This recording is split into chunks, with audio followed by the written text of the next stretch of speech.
News nation digital के हमारे खास एपिसोड घटना चक्र में आपका स्वागत है। मैं हूं सुमित कुमार दुबे। इस सप्ताह के हमारे इस एपिसोड में हम बात करेंगे उस घटना चक्र की जिसमें एक सेक्स स्कैंडल ने एक बड़े दलित पॉलिटिशियन का देश का प्रधानमंत्री बनने का ख्वाब चकनाचूर कर दिया।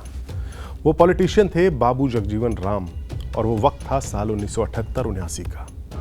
1978 के अगस्त के महीने के एक रोज़ दिल्ली के करीब गाजियाबाद के मोहन नगर इलाके में एक महंगी मर्सिडीज गाड़ी का एक्सीडेंट हुआ।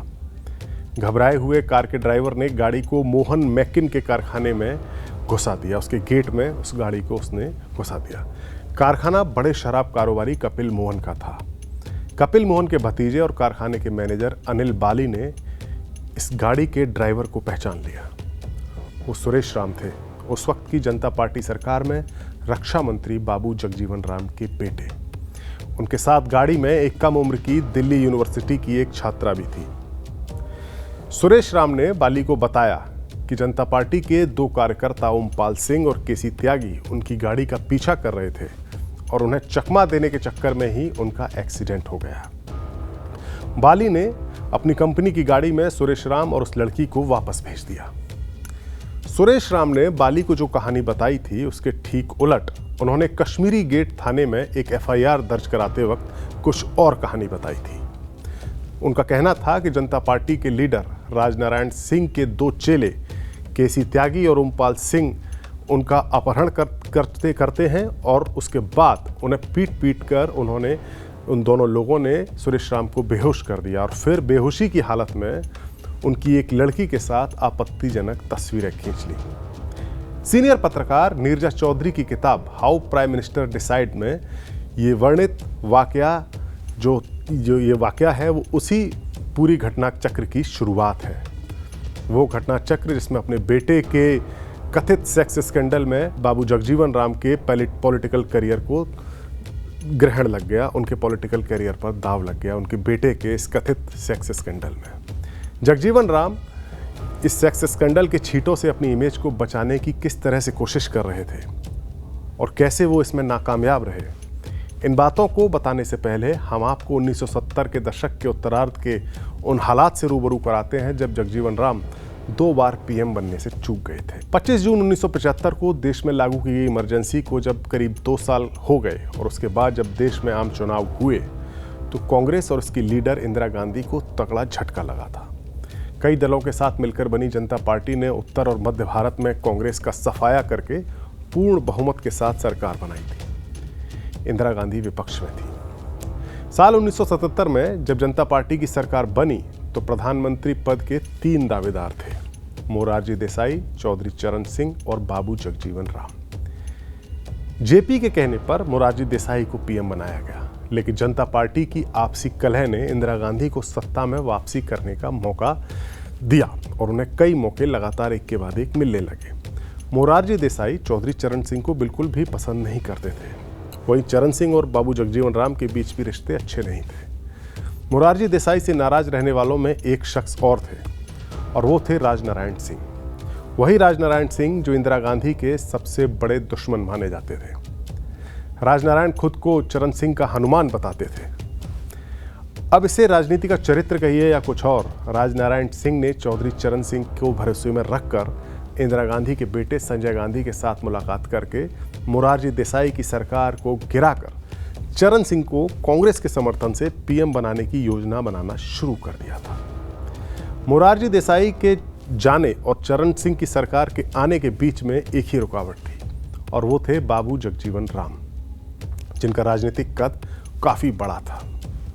बिहार के आरा जिले में पैदा हुए बाबू जगजीवन राम आज़ादी के पहले से ही कांग्रेस के बड़े लीडर थे।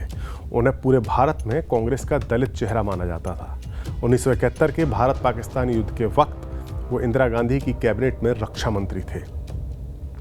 जगजीवन राम को इंदिरा गांधी का काफी करीबी माना जाता था।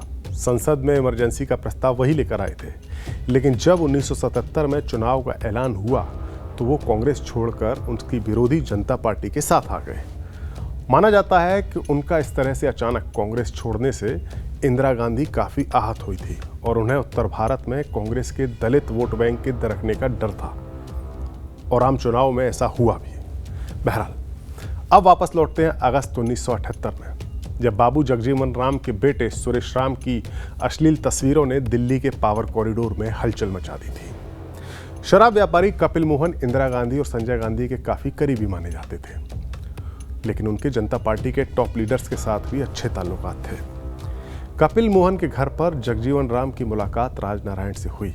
वो समझौता करना चाहते थे, लेकिन राजनारायण इसके लिए राजी नहीं थे। नीरजा चौधरी अपनी किताब में लिखती हैं, सुरेश राम की तस्वीरें जब राजनारायण ने कपिल मोहन के पास पहुंचा दी तो उन्होंने अपने भतीजे बाली को आधी रात को ही वो तस्वीरें संजय गांधी तक पहुंचाने के लिए कहा। राजनारायण के पास ऐसी 40-50 तस्वीरें थीं, जिनमें से करीब 15 तस्वीरें ही उन्होंने कपिल मोहन को दी थी।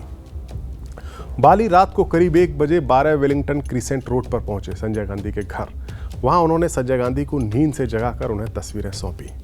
इंदिरा गांधी को भी इसकी इत्तला हुई और उन्होंने इन तस्वीरों को कहीं संभाल कर रखने के लिए कहा। राजनारायण सिंह ने प्रेस कॉन्फ्रेंस करके इस पूरे वाकये को सबके सामने रखा। उस वक्त की इंडिया टुडे की रिपोर्ट के मुताबिक केसी त्यागी और ओमपाल सिंह ने बताया कि ये तस्वीरें उन्हें सुरेश राम की गाड़ी में मिली थीं और इनको वापस पाने के लिए सुरेश राम पैसा देने को भी तैयार थे। नीरजा चौधरी लिखती हैं, जगजीवन राम ने मदद के लिए उस वक्त के सांसद कृष्णकांत को फोन किया और पूरी बात बताई। कृष्णकांत के मीडिया में अच्छे ताल्लुकात थे। यही कृष्णकांत आगे चलकर भारत के उपराष्ट्रपति भी बने। बहरहाल राजनारायण की प्रेस कॉन्फ्रेंस के बावजूद अखबारों में सन्नाटा छाया रहा।